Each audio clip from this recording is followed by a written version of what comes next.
بسم اللہ الرحمن الرحیم اللہم صلی علی محمد وعلی آل محمد۔ السلام علیکم ورحمۃ اللہ۔ تمام تعریفیں اللہ رب العالمین کے لیے جو تمام جہانوں کے پروردگار ہیں۔ بعد اللہ رب العزت کی تعریف کے لاکھوں کروڑوں درود و سلام بجانب خاتم النبیین حضرت محمد مصطفیٰ صلی اللہ علیہ وآلہ وسلم پر۔ اللہ رب العالمین کا بہت بڑا کرم کہ انہوں نے ہمیں اپنے محبوب خاتم النبیین حضرت محمد مصطفیٰ صلی اللہ علیہ وآلہ وسلم کا امتی بنایا۔ کتاب خوشبوئے صلاۃ و سلام مصنف حافظ محسن خان درود شریف کی فضیلت کے حوالے سے ان کی ایک تحریر آپ کی سماعتوں کے لیے۔ علامہ اقبال رحمۃ اللہ علیہ کے بھتیجے شیخ اعجاز احمد کہتے ہیں کہ مجھے میری پھوپھی ہمشیرہ علامہ اقبال نے بتایا کہ اقبال کو اسم اعظم معلوم ہے، جو کہ میاں جی مرشد علامہ اقبال نے انہیں بتایا ہے۔ جبکہ علامہ اقبال سیالکوٹ سے لاہور تشریف لائے تو ایک روز اعجاز احمد صاحب نے ان کے پاؤں دباتے ہوئے پوچھا، میں نے سنا ہے کہ میاں جی نے آپ کو اسم اعظم بتایا ہے۔ علامہ اقبال نے کہا کہ یہ بات تم میاں جی سے خود کیوں نہیں پوچھ لیتے؟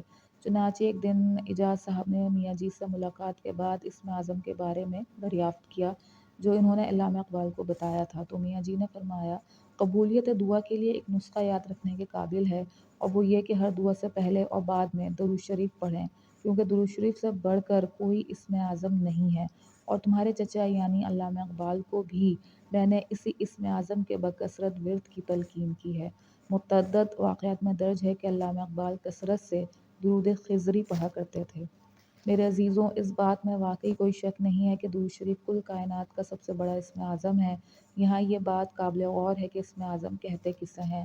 ایسا بڑا اور عظیم و مقدس اسم کہ جس کے پڑھتے ہی وہ اسم قبولیت کا شرف حاصل کرے اور پلک جھپکنے سے پہلے وہ دعا قبول ہو جائے، اسے اسم اعظم کہا جاتا ہے۔ دنیا حیران و پریشان ہو کر اصل اسم اعظم کی تلاش میں سرگرداں ہے، جگہ جگہ دھکے کھا رہی ہے، لیکن کہیں سے بھی کوئی ایسا تسلی بخش اسم اعظم نہیں مل رہا کہ جس پر کل امت کا اتفاق ہو۔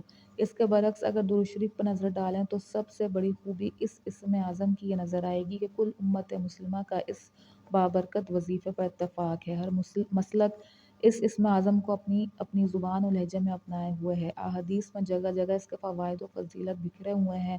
لاکھوں کروڑوں بلکہ اربوں خربوں کی تعداد میں اس اسم اعظم پر اہل دین کسی نہ کسی شکل میں کتابیں لکھتے آئے ہیں۔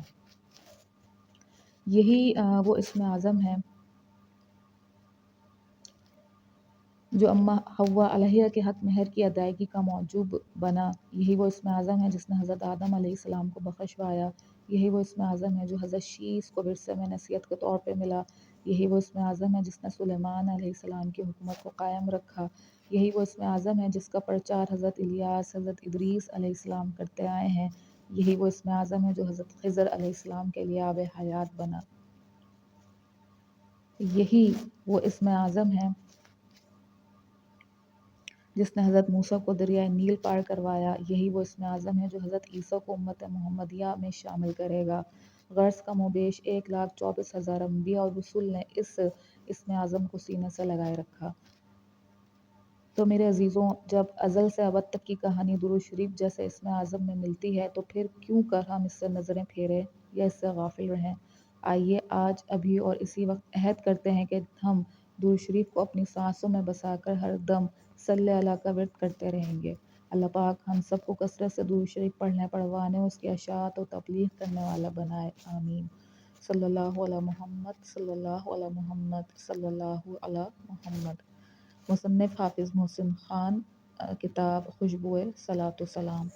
اللہ پاک بات کو سمجھنے کی، اس پر عمل کرنے کی توفیق عطا فرمائے۔ اپنے نبی خاتم النبیین حضرت محمد مصطفیٰ صلی اللہ علیہ وآلہ وسلم کو پہچانیے، ان سے محبت کیجیے، ان سے اپنا رشتہ مضبوط کیجیے، اور خوب درود و سلام کا تحفہ بجانب خاتم النبیین حضرت محمد مصطفیٰ صلی اللہ علیہ وآلہ وسلم کی خدمت اطہر میں دل و جان سے پیش کیجیے، اور تمام امت محمدیہ صلی اللہ علیہ وآلہ وسلم کو اپنی قیمتی اور خصوصی دعاؤں میں ضرور یاد رکھیے۔ السلام علیکم ورحمۃ اللہ۔